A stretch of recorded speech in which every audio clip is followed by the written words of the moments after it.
श्री स्वामी समर्थ. समर्थ म्हणतात की कुठल्याही गोष्टीची चिंता आणि काळजी करू नका.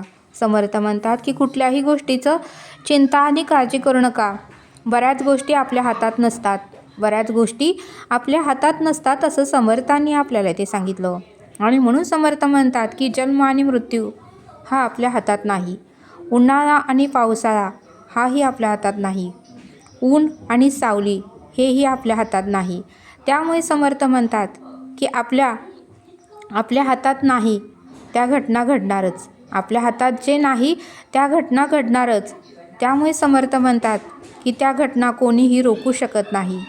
त्या घटना कोणीही रोखू शकत नाही. आणि म्हणून समर्थ म्हणतात की पूर्वसंचितानुसार जे भोग आहे ते भोगूनच संपवायचे आहेत. म्हणून समर्थ म्हणतात की पूर्वसंचितानुसार जे भोग आहे ते भोगूनच संपवायचे आहेत असं समर्थांनी आपल्याला ते सांगितलं. म्हणून समर्थ म्हणतात की कुठल्याच गोष्टीची चिंता आणि काळजी करू नका. बऱ्याच गोष्टी आपल्या हातात नसतात असं समर्थांनी आपल्याला ते सांगितलं. फक्त आपले रोजचे जे काम आहेत, जे कर्तव्य आहे, जे कर्म आहे ते उत्तमरित्या पूर्ण करा.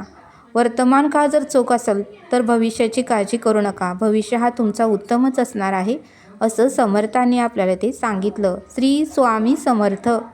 जय जय स्वामी समर्थ.